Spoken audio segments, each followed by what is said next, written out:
पंतप्रधान नरेंद्र मोदीजींनी काल देशवासियांना पाणी पिण्याचं आव्हान केल्यानंतर संजय राऊत यांना झिंग चढली आहे। पाणी पिण्याचं आव्हान केलं आणि संजय राऊतांना मात्र चढायला लागली, कारण संजय राऊत महाविकास आघाडीचं सरकार असताना तुम्ही पाण्यासाठी विरोध केला होता आणि दुकानामध्ये वाईन विक्री सुरू केली होती। पाण्याला विरोध करायचा आणि दारू विकायला परवानगी द्यायची हे महाविकास आघाडीचं धोरण होतं। तुम्हाला पंतप्रधान नरेंद्र मोदीजींनी केलेल्या आव्हानाला प्रतिसाद देता येत नसेल तर किमान झिंग चढल्यासारखं तरी वागू नका। पंतप्रधान नरेंद्र मोदीजींनी पाणी पिण्याचं आव्हान केलंय, परंतु तुम्हाला वेगळीच नशा चढलेली दिसते।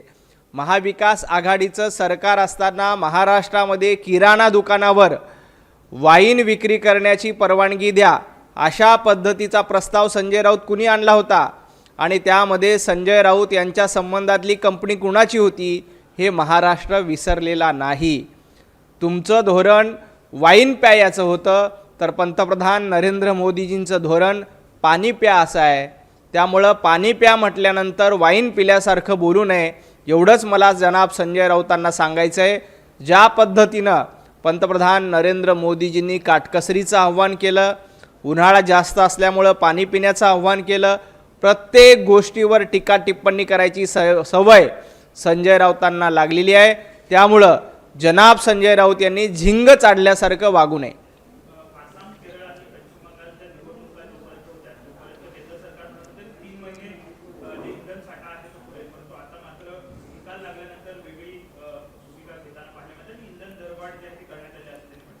जनाब संजय राऊत, भारताकडे पुरेसा इंधन साठा शिल्लक आहे।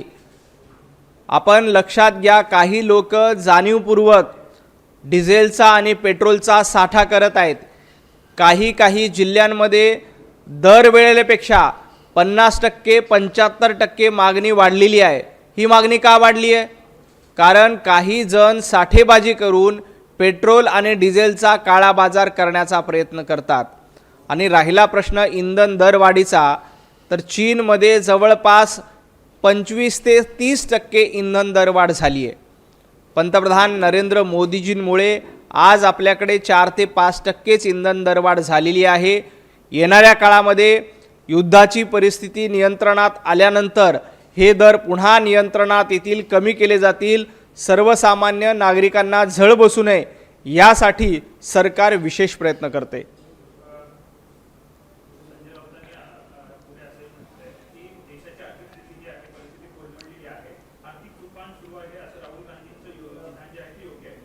संजय राऊत, तुफान काँग्रेसमध्ये आले, तुफान महाविकास आघाडीमध्ये आले आणि ज्या पद्धतीनं पश्चिम बंगालमध्ये, आसाममध्ये निघालेल्या तुफानातनं काँग्रेस भुईसपाट झाली आहे, महाविकास आघाडी भुईसपाट झाली आहे।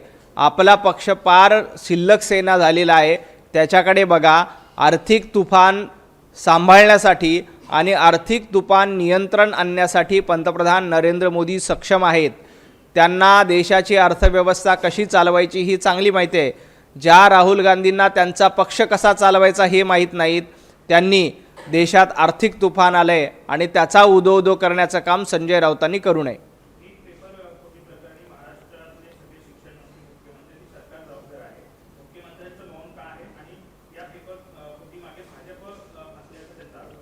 नीट पेपर फुटी प्रकरणात कारवाई कोणी केली?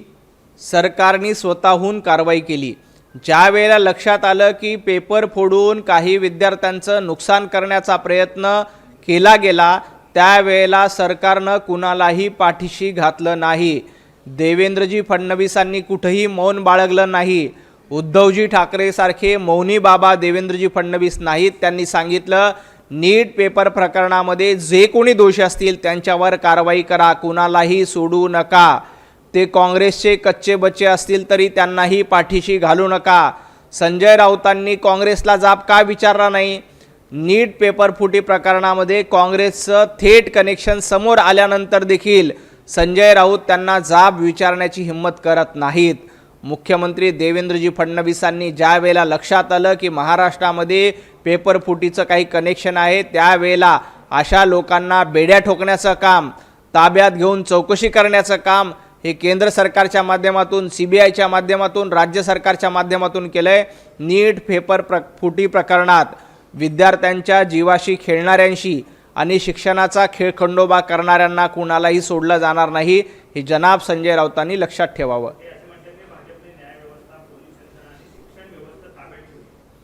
संजय राऊत, तुम्हाला तुमचा पक्ष ताब्यात ठेवता आला नाही, तुम्हाला तुमचे कार्यकर्ते ताब्यात ठेवता आले नाहीत, तुम्हाला तुमचा आमदार ताब्यात ठेवता आला नाही, तुम्ही इतर व्यवस्था ताब्यात ठेवल्यात याच्या गप्पा मारू नका। या देशातील जनता सुज्ञ आहे, त्यांना माहिती आहे की कोणाला कसं ताब्यात ठेवायचं। त्यामुळं या देशातल्या जनतेने जनाब संजय राऊतांनाही ताब्यात ठेवलं आहे, उभाटा गटालाही ताब्यात ठेवलं आहे आणि त्यांच्या आमदारांना देखील ताब्यात ठेवलेलं आहे।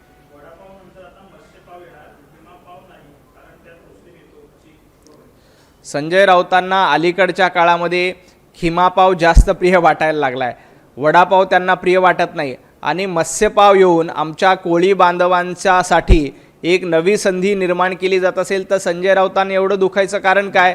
मत्स्यपावच्या माध्यमातून आमच्या कोकण किनारपट्ट्यातील कोळी बांधवांना रोजगाराच्या नव्या संधी येतील।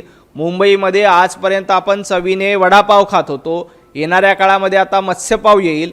मत्स्यपाव आल्यानंतर त्याचं स्वागत संजय राऊतांनी करायला पाहिजे, परंतु कोळी बांधवांना विरोध करायचा, कोकणी बांधवांना विरोध करायचा आणि अलीकडच्या काळामध्ये संजय राऊतांना वडापावपेक्षा खिमापाव जास्त प्रिय झाला आहे।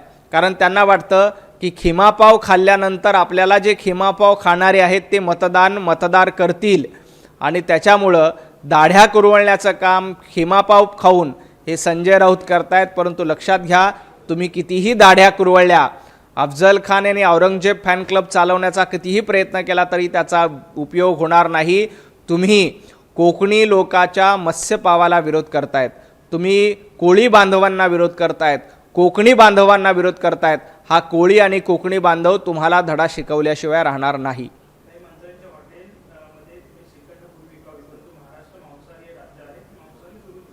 नाही, संजय राऊतांनी मांसाहार खावा किंवा आणखी रेड्याचा आहार खावा, आम्हाला त्याच्याशी काही देणं घेणं नाही, परंतु मत्स्यपावला विरोध करणं हे चुकीचं आहे। कारण कोकणी बांधवांचा मत्स्यपाव आहे, मालवणी लोकांचा मत्स्यपाव आहे, अशा पद्धतीनं कोळी बांधवांना विरोध करणं हे संजय राऊत अतिशय चुकीचं आहे। तुम्हाला श्रीखंडपुरी खायचीच नसते, कारण श्रीखंडपुरीची चव तुम्हाला कळणार नाही। मराठीमध्ये एक म्हण आहे, गाढवाला गुळाची चव काय, त्याप्रमाणे सातत्यानं संजय राऊत निरर्थक बडबड करत असतात।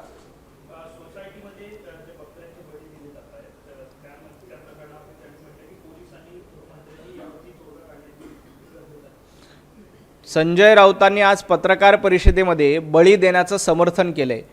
बकरी ईदच्या निमित्ताने बळी देण्याला आमचा विरोध नाही आहे, परंतु बळी कुठं द्यायचा? सार्वजनिक ठिकाणी बळी द्यायला निश्चितपणे विरोध केला जाईल। तुम्हाला बळी द्यायचा असेल तर तुमचा सण घरामध्ये साजरा करा, त्याला आमचा विरोध नाही आहे, परंतु आपलं मतांचं लांगुलचालन करण्यासाठी संजय राऊतांच्या माध्यमातून अशा पद्धतीनं रस्त्यावर, सार्वजनिक ठिकाणी, सोसायट्यामध्ये बकऱ्यांचे बळी दिले जातात, त्याचं समर्थन दुर्दैवानं जनाब संजय राऊत करतायत। आज वंदनीय हिंदू हृदय सम्राट बाळासाहेब ठाकरे असते तर संजय राऊतांच्या पेकाटामध्ये लाद घातली असती, कारण सातत्यानं बाळासाहेब ठाकरे यांनी अशा पद्धतीच्या प्रथा परंपराला विरोध केला होता। त्यांनी कधीही उघड्यावर नमाज पाडणं असेल किंवा उघड्यांवर बळी देणं असेल या परंपरेचं समर्थन केलं नाही, परंतु दुर्दैवाने आज संजय राऊत फक्त आणि फक्त मतांसाठी, दाढ्यांची मतं आणि अफजल खानांच्या औलादीची मतं आपल्याला मिळावी म्हणून अशा पद्धतीनं बकरी ईदचं रस्त्यावर समर्थन करतायत, त्या कुर्बानीचं रस्त्यावर देण्याचं समर्थन करतायत। परंतु एक लक्षात घ्या, इथला हिंदू बांधव जागा झालाय। तुम्ही अशा पद्धतीचं समर्थन करत असाल तर येणाऱ्या काळामध्ये इथली जनता तुम्हाला धडा शिकवेल।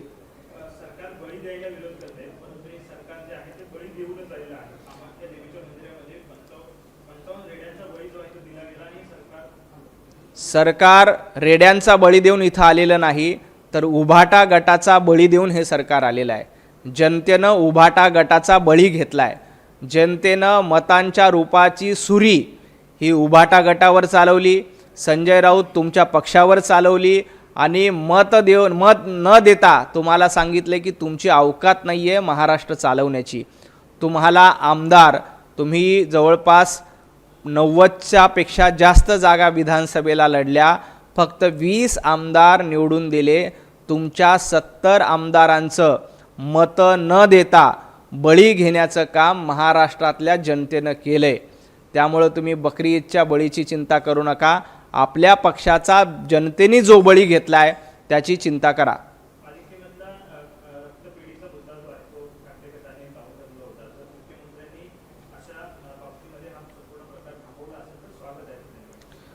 महाराष्ट्रामध्ये किंवा मुंबई महापालिकेमध्ये किंवा कुठल्याही व्यवस्थेमध्ये भ्रष्टाचार होत असेल तर त्याला रोखण्याचं काम मुख्यमंत्री देवेंद्रजी फडणवीस अतिशय समर्थपणे करतायत. महापालिकेत देखील असा काही प्रकार होत असताना तो थांबवण्याचं काम मुख्यमंत्री देवेंद्रजी फडणवीसांनी केलं आहे. संजय राऊतांना इतकंच सांगायचं आहे, ज्या वेळेला वाझे उद्योगपतीच्या घराच्या बाहेर नेऊन बॉम्बस्फोट करण्याचा प्रयत्न करत होते तेव्हा हेच उद्धवजी ठाकरे होते. ते म्हणत होते वाझे काय लादेन आहे का. चुकीच्या कृत्याचं समर्थन करणारे उद्धवजी ठाकरे होते. तर एखादंही चुकीचं कृत्य कुणीही केलं असेल तर त्यातला विरोध करणारे मुख्यमंत्री देवेंद्रजी फडणवीस आहेत. हाच देवाभाऊ आणि उद्धवजी ठाकरे यांच्यामधला फरक आहे. त्यामुळं जनता सुज्ञ आहे. संजय राऊत तुमच्यासारख्या लोकांना घरी बसवण्याचं काम, नाकारण्याचं काम त्यामुळं जनतेने केलेलं आहे.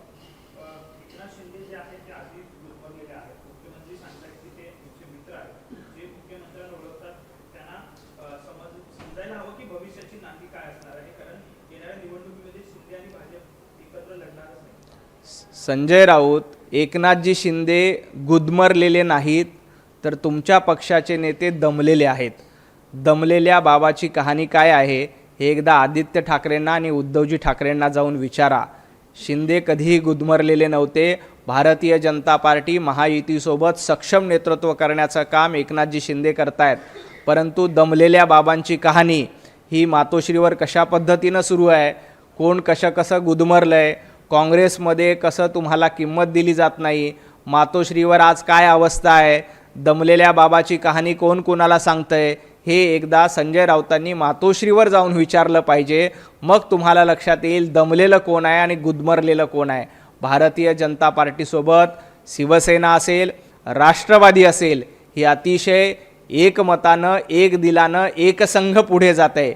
विधान परिषदेच्या निवडणुकीमध्ये देखील आम्ही एकत्र निवडणुका लढू, सगळ्यांना सोबत घेऊन 17च्या 17 जागा महायुती म्हणून आम्ही जिंकू, याच्यामध्ये अजिबात शंका नाही.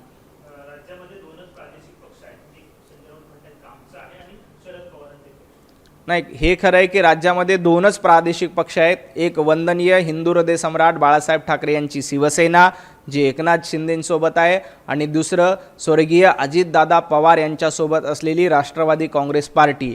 आता उभाटा गट हा पक्ष राहिलेला नाही, तो गट आहे. शरद पवार गट हा पक्ष राहिला नाही, तो गट आहे. त्यामुळं प्रादेशिक पक्ष 2च आहेत आणि उरलेले 2 गट आहेत. येणाऱ्या काळामध्ये या गटाच्या गटांगळ्या आणखी खाल्ल्या जातील आणि हा पक्ष वंचित आणि किंचित आघाडीपेक्षाही वाईट अवस्थेत जाईल, याच्यामध्ये शंका नाही.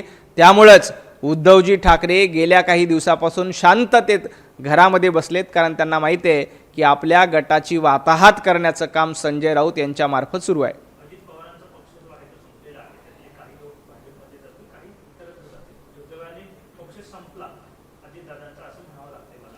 पक्ष कुणाचा संपला? अजितदादांचे महाराष्ट्रामध्ये 54-55 आमदार आहेत. त्याला पक्ष संपलेला म्हणत नाहीत. ज्या पक्षाचे 50पेक्षा जास्त आमदार असतात ते पक्ष संपलेले नसतात. संजय राऊत तुमच्या पक्षाचे 20 आमदार नाही आहेत. या येणाऱ्या विधान परिषदेच्या निवडणुकीला तुमचा एक आमदार निवडून येऊ शकत नाही, त्याला संपलेला पक्ष म्हणतात.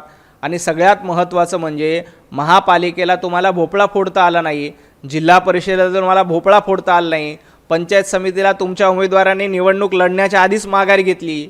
ज्यांना उमेदवार मिळत नाही असे पक्ष संपलेले असतात.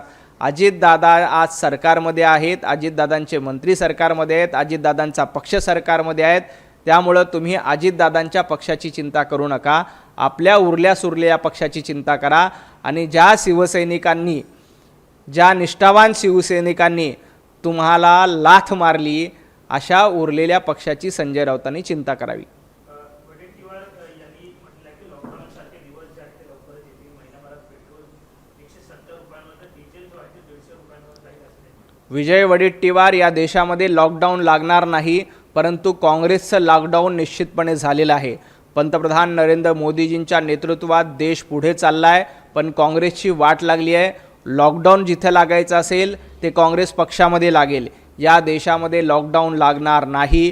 कुठेही इंधनाचा तुटवडा नाही, कुठेही आर्थिक संकटामध्ये भारत नाही आहे. संकटात कोण असेल तर काँग्रेस पक्ष आहे. संकटात कोण असेल तर चंद्रपूरमध्ये तुमचे नगरसेवक तुम्हाला सांभाळता आले नाहीत. चंद्रपूर, गोंदिया, गडचिरोली या भागामध्ये काँग्रेसचे नगरसेवक जे विजय वडेट्टीवार यांच्या जाचाला कंटाळले होते, ते विजय वडेट्टीवारांना सांभाळता आले नाही. त्यांनी पंतप्रधान नरेंद्र मोदीजींवर टीका करू नये. आधी आपल्या चंद्रपूरमधली गटबाजी सांभाळा, आधी आपले चंद्रपूरमधले नगरसेवक सांभाळा. तुम्हाला चंद्रपूरमध्ये घर सांभाळता येत नाही आणि पंतप्रधान नरेंद्र मोदीजींवर टीका करतायत. लॉकडाऊन या देशामध्ये नाही तर चंद्रपूरमध्ये काँग्रेसला लागणार आहे, हे विजय वडेट्टीवार यांनी लक्षात ठेवावं. आरसी बुक पाहून यासाठी डिझेल दिलं जात आहे कारण विजय वडेट्टीवार तुमच्यासारखे काही लोक डिझेलचा साठा करतायत. जाणीवपूर्वक पेट्रोल डिझेलचा साठा करून राज्यामध्ये डिझेलची टंचाई निर्माण झाली पाहिजे आणि डिझेलची टंचाई निर्माण करून या राज्यामध्ये अराजकता निर्माण करण्याचा प्रयत्न जाणीवपूर्वक काही लोक करतायत. त्याच्यामुळं आरसी बुक पाहून डिझेल विक्री केली जाते. तुम्ही लक्षात घ्या, काही जिल्ह्यामध्ये गेल्या वर्षी मागणी जर का 10,000 लिटरची होती तर यावेळेला 15,000 लिटरची कसे काय झाली? कारण ही साठेबाजी करण्याचा प्रयत्न काही लोक करतायत. त्यामुळं आरसी बुक पाहूनच पेट्रोल डिझेलचं वितरण होतं आहे. अशा साठेबाजांवर कारवाई करण्याचं काम राज्य सरकारच्या मार्फत निश्चितपणे केलं जाईल. कांद्याचा प्रश्न पाहिजे. दिल्लीमध्ये काल जी आहे बैठक झाली, मुख्यमंत्री अमित शहा यांच्यासोबत बैठक झाली, काही मंत्री सुद्धा होते. रोहित पवारांनी टीका केली की अर्ध मंत्रिमंडळ जे आहे ते दिल्लीला गेलं तरी तोडगा निघत नाही. भविष्यात आम्ही नाशिक पुण्यामध्ये आंदोलन करू. रोहित पवारांनी आपले आजोबा शरद पवार यांना एकदा विचारलं पाहिजे की अर्ध मंत्रिमंडळावर प्रश्नचिन्ह उपस्थित करण्यापेक्षा, आजोबा तुम्ही 10 वर्ष या राज्याचे कृषी मंत्री होता, महाराष्ट्रामध्ये सर्वाधिक शेतकऱ्यांच्या आत्महत्या का होत होत्या? तुम्ही 10 वर्ष केंद्रामध्ये मंत्री होतात, तरी देखील कांद्याचा प्रश्न, कांद्याला कधीही काँग्रेसच्या सरकारनं शरद पवार साहेब कृषी मंत्री असताना 15 रुपयाचा हमीभाव कधीही काँग्रेसनं कांद्याला दिला नाही, ना रोहित पवार यांच्या आजोबांनी दिला.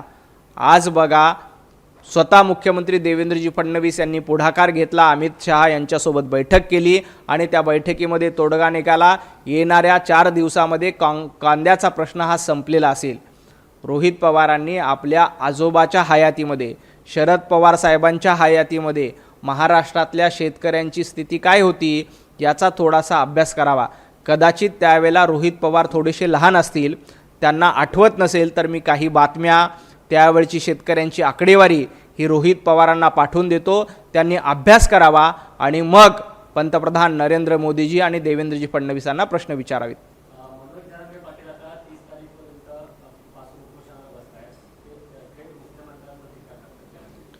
मनोज जरांगे पाटील यांना इतकंच सांगायचं आहे की आजपर्यंत कुणालाही आरक्षण देण्याचं जमलं नाही, ते मुख्यमंत्री देवेंद्रजी फडणवीसांनी केलेलं आहे. आज देखील सर्वात जास्त प्रमाणामध्ये मराठा समाजाला शिष्यवृत्तीचा प्रश्न असेल, वसतिगृहाचा प्रश्न असेल, शैक्षणिक सुविधा देण्याचा प्रश्न असेल, EWSच्या माध्यमातून आरक्षण देण्याचा प्रश्न असेल, हा प्रश्न कोणी सोडवला असेल तर देवेंद्रजी फडणवीसांनी सोडवलेला आहे. त्यामुळं विनाकारण मुद्दा नसताना अशा पद्धतीनं टीका टिप्पणी करणं योग्य नाही. आजही काही प्रश्न शिल्लक असतील तर ती सोडवण्याची धमक मुख्यमंत्री देवेंद्रजी फडणवीस आणि महायुती सरकारमध्ये आहे. तुम्ही सरकारबरोबर चर्चा करा, तुमचे प्रश्न निश्चितपणे सोडवले जातील. विधान परिषदेच्या निवडणुका लागल्या, मात्र ठाण्यावरून आता वाद पेटताना बघायला मिळतोय. ठाण्यामध्ये इकडे एकनाथ शिंदे बहुतेक जागेचे स्थिती स्थापनाचा प्रयत्न करतायत, तर दुसरीकडे का भाजपचे खासदार आणि आमदार राजू पाटील यांना भेटले आहेत. दोन महायुतीचा आता संघर्ष पाहायला. 1-2 दिवस थांबा, विधान परिषदेचा सगळा तिढा सुटलेला असेल. ठाण्याची जागा असू द्या, नाशिकची जागा असू द्या, यवतमाळची जागा असू द्या, नाहीतर पुण्याची जागा असू द्या, सर्व प्रश्न येत्या 1-2 दिवसामध्ये सुटलेले असतील. एक निश्चित, आम्ही ठाणे असू दे, पुणे असू दे किंवा महाराष्ट्रातल्या 17च्या 17 विधान परिषदेच्या निवडणुका असू द्या, आम्ही महायुती म्हणून लढणार आहोत आणि 17ही जागांवर महायुतीचा झेंडा फडकणार आहे. जरांगे असं म्हणतात की फडणवीसांना मराठ्यांनी मुख्यमंत्री केला आहे, आपली चर्चा करायला कधीच नकार दिला नव्हता, परंतु सरकार जे आहे ते डावपेच खेळते असं. सरकार कुठलंही डावपेच खेळत नाहीत. डावपेच खेळणं कशाला म्हणतात हे मनोज जरांगे पाटलांना चांगलं माहिती आहे. आज जे काही केलं जातंय ते डावपेचाचाच भाग आहे का असा प्रश्न देखील महाराष्ट्रातल्या जनतेला पडतोय. देवेंद्रजी फडणवीसांनी आरक्षण दिलेलं असताना, समाजाच्या मागण्या मान्य केलेल्या असताना, काही मागण्या शिल्लक असतील तर निश्चितपणे त्यासाठी येऊन चर्चा केली पाहिजे. परंतु सरकारला भेटीस धरणं, आम्ही आंदोलन करतोच अशा पद्धतीची भूमिका घेणं हे देखील चुकीचं आहे. त्यामुळे डावपेच कोण कसं पडद्यामागून खेळतं हे देखील महाराष्ट्राला माहिती आहे. महाराष्ट्रातील जनता सुज्ञ आहे. अशा डावपेचांना कुणीही बळी पडणार नाही. देवेंद्रजी फडणवीस साहेब हे मराठा समाजाचे प्रश्न सोडवण्यासाठी समर्थ आहेत. काही समस्या राहिल्या असतील, काही प्रश्न राहिले असतील तर चर्चा होईल आणि चर्चेतून मार्ग काढला जाईल. त्यांनी असे म्हटले की शिंदेच्या मंत्र्यांना स्वातंत्र्य नाही का, कोणी आमच्याकडे आलं म्हणून आम्ही काही आंदोलनाला बसत नाही की उपोषण सुरू करत नाही. नाही, ते महाराष्ट्रातील जनता ठरवेल. उपोषण का सुरू केलं, कसं सुरू केलं, कोणी सुरू केलं याचा इतिहास महाराष्ट्रातल्या जनतेला माहिती आहे. कुणाच्या सांगण्यावरून आंदोलन केलं जातं असं आमचं म्हणणं नाही, परंतु समाजाचे प्रश्न सुटले पाहिजे. मराठा समाजासाठीचं आंदोलन आहे. त्या आंदोलनाला राजकीय वळण लागू नये. यांना पाडू त्यांना पाडू अशा पद्धतीचे वक्तव्य कुणीही करू नये. हे आंदोलन सामोपचारानं झालं पाहिजे. मराठा समाजाचे प्रश्न सोडवण्यासाठी देवेंद्रजी फडणवीस कटिबद्ध आहेत. आजपर्यंत एकाही मुख्यमंत्र्यांना मराठा समाजाला आरक्षण देता आलं नाही. ते माननीय देवेंद्रजी फडणवीस साहेबांनी दिलं. अशा पद्धतीचं आरक्षण दिल्यानंतर आज देखील मराठा समाजाचे काही प्रश्न असतील तर चर्चा करून निश्चितपणे त्यावर तोडगा काढता येईल. चर्चेतून मार्ग निघत असतो. त्यामुळं आपल्या माध्यमातून मनोज जरांगे पाटील यांना देखील विनंती आहे की आपण सरकारवर टीका टिप्पणी करण्यापेक्षा आपले प्रश्न घेऊन सरकारबरोबर मुद्देसूद चर्चा केली आणि मुद्देसूद उत्तरं घेतली तर निश्चितपणे आंदोलन करण्याची वेळ ही मनोज जरांगे पाटील यांच्यावर येणार नाही. स्वातंत्र्यवीर विनायक दामोदर सावरकर यांच्या जयंतीनिमित्त राज ठाकरेंनी एक लेख लिहिलेला आहे. त्यामध्ये ते म्हणतात की सध्या सावरकरांचा जो उदो जे लोक करत आहेत त्यांना सावरकर खरंच कळले आहेत का असा प्रश्न. मला वाटतं राज ठाकरे यांनी हा प्रश्न राहुल गांधींना विचारला असेल. राज ठाकरेंनी हा प्रश्न उद्धवजी ठाकरे यांना विचारला असेल. कारण उद्धवजी ठाकरे स्वातंत्र्यवीर सावरकरांचा सातत्यानं उदो करतात, परंतु त्यांना सावरकर खरंच कळले का हा प्रश्न आहे. कारण त्याच राहुल गांधींच्या मांडीला मांडी लावून बसण्याचं पाप उद्धवजी ठाकरे यांनी केलेलं आहे.